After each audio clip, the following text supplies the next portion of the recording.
Hello everyone, I am Jyoti Jha and welcome to NCERT the mind. तो आज हम लोग पढ़ेंगे क्लास 7 की हिंदी बुक बाल महाभारत कथा का 33वां अध्याय अभिमन्यु। तो चलिए पढ़ना स्टार्ट करते हैं। आप इसे ध्यान से सुनिए। 13वें दिन भी संसप्तकों त्रिगर्तों ने अर्जुन को युद्ध के लिए ललकारा। अर्जुन भी चुनौती स्वीकार करके उनके साथ लड़ता हुआ दक्षिण दिशा की ओर चला। नियत स्थान पर पहुंचने पर अर्जुन और संसप्तकों के बीच घोर संग्राम छिड़ गया। अर्जुन के दक्षिण की ओर चले जाने के बाद द्रोणाचार्य ने चक्रव्यूह की रचना की और युधिष्ठिर पर धावा बोल दिया। युधिष्ठिर की ओर से भीम, सात्यकी, चेकितान, धृष्टद्युम्न, कुंतीभोज, उत्तमौजा, विराटराज, वीर कैकेयी आदि कितने ही सुविख्यात महारथियों ने द्रोणाचार्य के आक्रमण की बाढ़ को रोकने की जी तोड़ कोशिश की, फिर भी द्रोण का वेग उनके रोके नहीं रुका।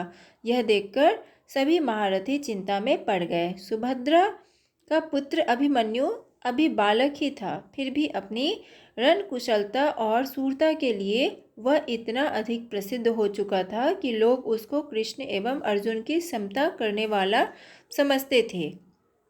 युधिष्ठिर ने इस वीर बालक को बुलाकर कहा, बेटा, द्रोण के रचे हुए चक्रव्यूह को तोड़ना हमारे और किसी वीर से हो नहीं सकता। अकेले तुम ही ऐसे हो जिसके लिए द्रोण के बनाए इस व्यूह को तोड़ना संभव है। तुम द्रोण की सेना पर आक्रमण करने को तैयार हो। यह सुनकर अभिमन्यु बोला, महाराज, इस चक्रव्यूह में प्रवेश करना तो मुझे आता है, पर प्रवेश करने के बाद कहीं कोई संकट आ गया तो व्यूह से बाहर निकलना मुझे याद नहीं है। युधिष्ठिर ने कहा, बेटा, व्यूह को तोड़कर एक बार तुम भीतर प्रवेश कर लो, फिर तो जिधर से तुम आगे बढ़ोगे उधर से ही हम तुम्हारे पीछे पीछे चले आएंगे और तुम्हारी मदद को तैयार रहेंगे। युधिष्ठिर की बातों का समर्थन करते हुए भीमसेन ने कहा, तुम्हारे ठीक पीछे पीछे मैं चलूँगा। धृष्टद्युम्न, सात्यकी आदि वीर भी अपनी अपनी सेनाओं के साथ तुम्हारा अनुकरण करेंगे। एक बार तुमने व्यूह को तोड़ दिया तो फिर यह निश्चित समझना कि हम सब कौरव सेना को तहस नहस कर डालेंगे। यह सब सुनकर बालक अभिमन्यु को अपने मामा श्री कृष्ण और पिता अर्जुन की वीरता का स्मरण हो आया।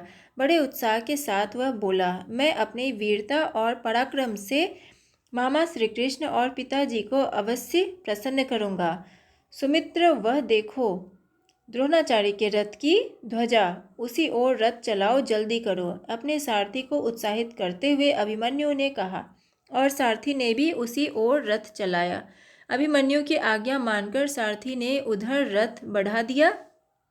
कौरव सेना में हलचल मच गई। अरे, अभिमन्यु आया और उसके पीछे पीछे पांडव वीर भी चले आ रहे हैं। द्रोणाचार्य के देखते देखते उनका बनाया हुआ व्यूह टूट गया और अभिमन्यु व्यूह के अंदर दाखिल हो गया। कौरव वीर एक एक करके अभिमन्यु का सामना करने आते गए और इस प्रकार कुछ करते गए कि जैसे आग में पड़कर पतंगे भस्म हो जाते हैं। जो भी सामने आया उस बालवीर के बाणों की मार से मारा गया। जैसा कि पहले तय हुआ था, पांडवों की सेना अभिमन्यु के पीछे पीछे चली और जहाँ से व्यूह तोड़कर अभिमन्यु अंदर घुसा था वहीं से व्यूह के अंदर प्रवेश करने लगी। यह देखकर सिंधु देश का पराक्रमी राजा जयद्रथ, जो धृतराष्ट्र का दामाद था, अपनी सेना को लेकर पांडव सेना पर टूट पड़ा। जयद्रथ ने ऐसी कुशलता और बहादुरी से ठीक समय पर व्यूह की टूटी हुई किलेबंदी को फिर से पूरा करके मजबूत बना दिया कि जिससे पांडव बाहर ही रह गए। अभिमन्यु व्यूह के अंदर अकेला रह गया, परंतु अकेले अभिमन्यु ने व्यूह के अंदर ही कौरवों की उस विशाल सेना को तहस नहस करना शुरू कर दिया। जो भी उसके सामने आता खत्म हो जाता था। दुर्योधन का पुत्र लक्ष्मण अभी बालक था, परंतु उसमें वीरता की आभा फूट रही थी। उसको भय छू तक नहीं गया था। अभिमन्यु की बाण वर्षा से व्याकुल होकर जब सभी योद्धा पीछे हटने लगे तो वीर लक्ष्मण अकेला जाकर अभिमन्यु से भिड़ गया। वह वीर बालक भाले की चोट से तत्काल मृत होकर गिर पड़ा। यह देखकर कौरव सेना आर्त स्वर में हाहाकार कर उठी। अभिमन्यु का इसी क्षण वध करो। दुर्योधन ने चिल्लाकर कहा और द्रोण, अश्वत्थामा, बृहदबल, कृतवर्मा आदि 6 महारथियों ने अभिमन्यु को चारों ओर से घेर लिया। द्रोण ने कर्ण के पास आकर कहा, इसका कवच भेदा नहीं जा सकता, ठीक से निशाना साधकर इसके रथ के घोड़ों की रास काट डालो और पीछे की ओर से इस पर अस्त्र चलाओ। कर्ण ने यही किया। पीछे की ओर से बाण चलाए गए। अभिमन्यु का धनुष कट गया, घोड़े और सारथी मारे गए, वह रथ विहीन हो गया। तुरंत ही अभिमन्यु ने टूटे हुए रथ का पहिया हाथ में उठा लिया और उसे घुमाने लगा। इस समय अभिमन्यु भयानक युद्ध कर रहा था। यह देखकर सारी सेना एक साथ उस पर टूट पड़ी। उसके हाथ का पहिया चूर चूर हो गया। इसी बीच दुशासन का पुत्र गदा लेकर अभिमन्यु पर झपटा। इस पर अभिमन्यु ने भी पहिया फेंक कर गदा उठा ली और दोनों आपस में भिड़ गए। दोनों में घोर युद्ध छिड़ गया। एक दूसरे पर गदा का भीषण वार करते हुए दोनों ही राजकुमार आहत होकर गिर पड़े। दोनों ही हड़बड़ाकर उठने लगे। दुशासन का पुत्र जरा पहले उठ खड़ा हुआ। अभिमन्यु अभी उठ ही रहा था कि दुशासन के पुत्र ने उसके सिर पर जोर से गदा प्रहार किया। यूं भी अभिमन्यु अब कईयों से अकेला लड़ते हुए घायल हो चुका था और थक कर चूर हो रहा था। गदा की मार पड़ते ही उसके प्राण पखेरु उड़ गए। सप्तकों त्रिगर्तों का संहार करने के बाद युद्ध समाप्त करके अर्जुन और श्री कृष्ण अपने शिविर को लौट रहे थे। अर्जुन श्री कृष्ण से बोला, जनार्दन, मेरा मन घबराया हुआ है, मैं भ्रांत सा हो रहा हूँ। सब भाई कुशल से तो होंगे। आज अभिमन्यु अपने भाइयों के साथ हंसता हुआ मेरा स्वागत करने क्यों नहीं दौड़ा आ रहा है। ऐसी ही बातें करते हुए दोनों शिविर के अंदर पहुंचे। किसी के कुछ ना कहने पर भी अर्जुन ने परिस्थिति देखकर अपने आप ही सब बातें ताड़ ली और तब उससे रहा नहीं गया। सब कुछ जान जाने पर वह बुरी तरह से बिलखने लगा। श्री कृष्ण की बातें सुनकर अर्जुन कुछ शांत हुआ। उसने अपने इस वीर पुत्र की मृत्यु का सारा हाल जानना चाहा। उसके पूछने पर युधिष्ठिर बोले, मैंने ही अभिमन्यु से कहा था कि चक्रव्यूह को तोड़कर भीतर प्रवेश करने का हमारे लिए रास्ता बना दो, तो हम सब तुम्हारा अनुकरण करते हुए व्यूह में प्रवेश कर लेंगे। मेरी बात मानकर वीर अभिमन्यु इस अभेद्य व्यूह को तोड़कर अंदर घुस गया। हम भी उसी के पीछे पीछे चले। हम अंदर घुसने ही वाले थे कि पापी जयद्रथ ने हमें रोक लिया। उसने बड़ी चतुरता से टूटे हुए व्यूह को फिर से ठीक कर दिया। हमारे लाख प्रयत्न करने पर भी जयद्रथ ने हमें प्रवेश करने नहीं दिया। इसके बाद हम तो बाहर रहे और अंदर कई महारथियों ने एक साथ मिलकर उस अकेले बालक को घेर लिया और मार डाला। युधिष्ठिर की बात पूरी भी ना हो पाई थी कि अर्जुन आर्त स्वर में हाँ बेटा कहकर मूर्छित होकर गिर पड़ा। चेत आने पर वह उठा और दृढ़तापूर्वक बोला, जिसके कारण मेरे प्रिय पुत्र की मृत्यु हुई है, उस जयद्रथ का मैं कल सूर्यास्त होने से पहले वध करके रहूँगा। यह मेरी प्रतिज्ञा है। यह कहकर अर्जुन ने गांडीव पर जोर से टंकार की। सिंधु देश के सुप्रसिद्ध राजा वृद्धक्षत्र के पुत्र जयद्रथ को जब अर्जुन की प्रतिज्ञा का हाल मालूम हुआ तो वह दुर्योधन के पास गया और बोला, मुझे युद्ध की चाह नहीं है, मैं अपने देश चला जाना चाहता हूँ। यह सुनकर दुर्योधन ने उसको धीरज बंधाया और बोला, सैंधव, आप भय ना करें, मेरी सारी सेना आपकी रक्षा करने के लिए नियुक्त की जाएगी। आप निशंक रहें। दुर्योधन के इस प्रकार आग्रह करने पर जयद्रथ ने उसकी बात मान ली। सवेरा हुआ। शस्त्रधारियों में श्रेष्ठ आचार्य द्रोण ने सेना की व्यवस्था करने में ध्यान दिया। युद्ध के मैदान से 12 मील की दूरी पर जयद्रथ को अपनी सेना एवं रक्षकों के साथ रखा गया। उसकी रक्षा के लिए भूरिश्रवा, कर्ण, अश्वत्थामा, शल्य, वृषसेन आदि महारथी अपनी सेनाओं के साथ सुसज्जित होकर तैयार खड़े थे। अर्जुन पहले भोजों की सेना पर टूट पड़ा। कृतवर्मा और सुदक्षिण पर एक ही साथ हमला करके वह उनको परास्त करके वह श्रुता युद्ध पर टूट पड़ा। जोड़ों की लड़ाई छिड़ गई।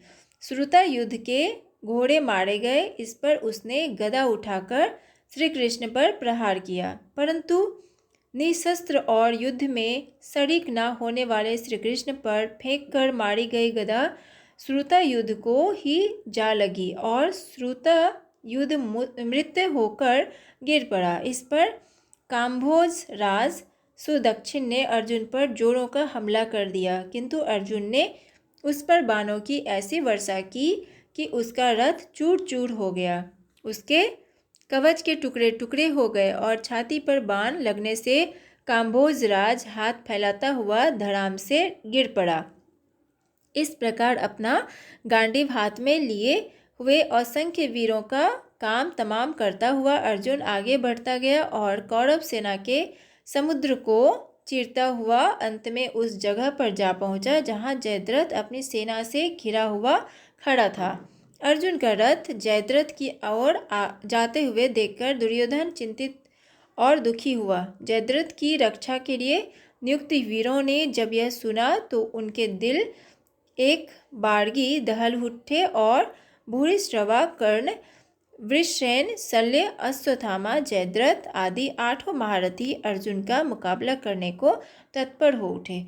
तो ये चैप्टर आपका कंप्लीट हो चुका है। तो अब हम लोग प्रश्न उत्तर कर लेते हैं। तो देखिए, पहला प्रश्न है कि द्रोणाचार्य द्वारा बनाया गया चक्रव्यूह किसने तोड़ा? उत्तर, द्रोणाचार्य द्वारा बनाया गया चक्रव्यूह अभिमन्यु ने तोड़ा। दूसरा प्रश्न, 13वें दिन अर्जुन को युद्ध के लिए किसने ललकारा? उत्तर, 13वें दिन संसप्तकों त्रिगर्तों ने अर्जुन को युद्ध के लिए ललकारा। तीसरा प्रश्न, 13वें दिन अर्जुन लड़ता हुआ किस दिशा की ओर चले गए? उत्तर, 13वें दिन अर्जुन लड़ता हुआ दक्षिण दिशा की ओर चले गए। चौथा प्रश्न, द्रोण ने कर्ण को अभिमन्यु पर हमला करने का कौन सा उपाय बताया? उत्तर, द्रोण ने कर्ण के पास आकर कहा, इसका कवच भेदा नहीं जा सकता, ठीक से निशाना साधकर इसके रथ के घोड़ों की रास काट डालो और पीछे की ओर से इस पर अस्त्र चलाओ। पांचवा प्रश्न, अभिमन्यु ने युधिष्ठिर से चक्रव्यूह भेदने के बारे में क्या कहा? अभिमन्यु ने युधिष्ठिर से कहा, महाराज, इस चक्रव्यूह में प्रवेश करना तो मुझे आता है, पर प्रवेश करने के बाद कहीं कोई संकट आ गया तो व्यूह से बाहर निकलना मुझे याद नहीं है। छठा प्रश्न, दुर्योधन के पुत्र लक्ष्मण की मृत्यु कैसे हुई? उत्तर, अभिमन्यु की बाण वर्षा से व्याकुल होकर जब सभी योद्धा पीछे हटने लगे तो वीर लक्ष्मण अकेला जाकर अभिमन्यु से भिड़ गया।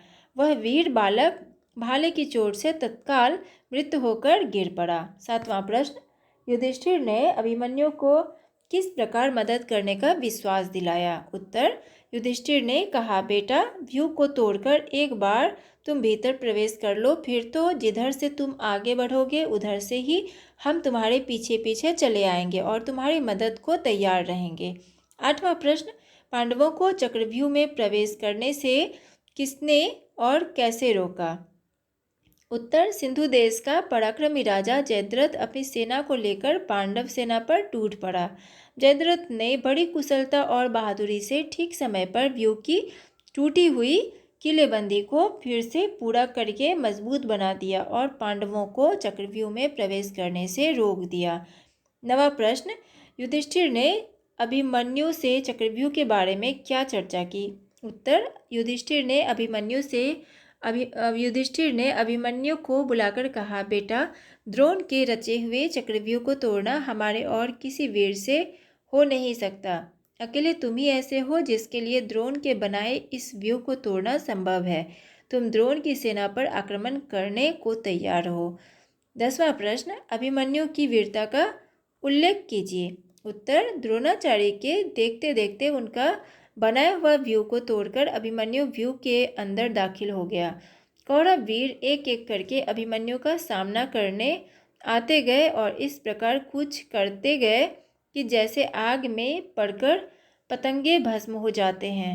जो भी सामने आया उस बालवीर के बाणों की मार से मारा गया। जयद्रथ ने बड़ी कुशलता से ठीक समय पर व्यू की टूटी हुई किलेबंदी को भी फिर से पूरा करके मजबूत बना दिया कि जिससे पांडव बाहर ही रह गए। परंतु अकेले अभिमन्यु ने व्यू के अंदर ही कौरवों की उस विशाल सेना को तहस नहस करना शुरू कर दिया। जो भी उसके सामने आता खत्म हो जाता था। दुर्योधन के पुत्र लक्ष्मण की मृत्यु भी अभिमन्यु से लड़ते हुए ही हुई। कर्ण ने पीछे की ओर से अभिमन्यु पर बाण चलाए। अभिमन्यु का धनुष कट गया, घोड़े और सारथी मारे गए, वह रण विहीन हो गया। अभिमन्यु टूटे हुए रथ का पहिया हाथ में उठाकर भयानक युद्ध करने लगा। इसी बीच दुशासन का पुत्र ने गदा लेकर अभिमन्यु पर जोर से प्रहार किया और गदा की मार से अभिमन्यु की मृत्यु हो गई। 11वां प्रश्न, जयद्रथ की रक्षा के लिए किन्हें नियुक्त किया गया? उत्तर, जयद्रथ की रक्षा के लिए भूरिश्रवा, कर्ण, अश्वत्थामा, शल्य, वृषसेन आदि महारथियों को नियुक्त किया गया। 12वां प्रश्न, अभिमन्यु की मृत्यु के बाद अर्जुन ने क्या प्रतिज्ञा ली? उत्तर, अभिमन्यु की मृत्यु के बाद अर्जुन ने प्रतिज्ञा ली कि जिसके कारण मेरे प्रिय पुत्र की मृत्यु हुई है उस जयद्रथ का मैं कल सूर्यास्त होने से पहले वध करके रहूँगा।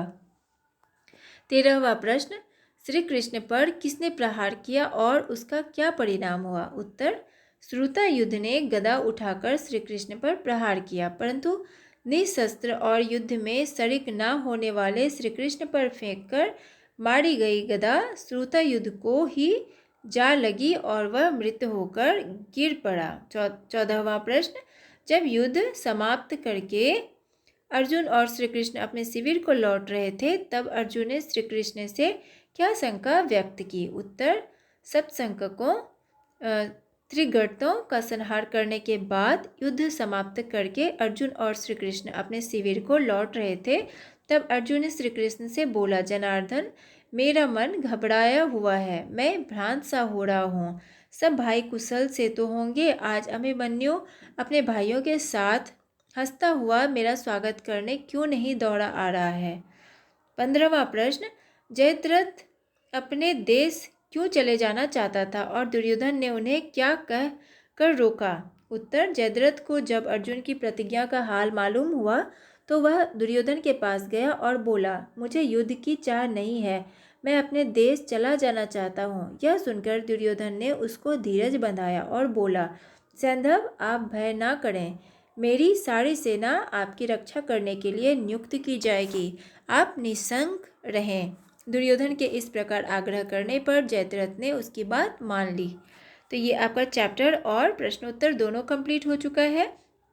तो आपको कैसा लगा पढ़ के मुझे ज़रूर बताइए, और अच्छा लगा हो आपको मेरा पढ़ाना तो मेरे चैनल NCERT द माइंड को लाइक सब्सक्राइब कीजिए और पास में दिए गए बेल आइकन को भी प्रेस कर दीजिए ताकि मेरे सारे वीडियोस आप तक पहुंचते रहे। और आपको जहां कहीं भी समझने में परेशानी हो रही हो तो आप मुझसे कमेंट के द्वारा भी पूछ सकते हैं। तो चलिए मिलते हैं अब हम नेक्स्ट वीडियो में, तब तक के लिए bye, take care, thanks to watch my video.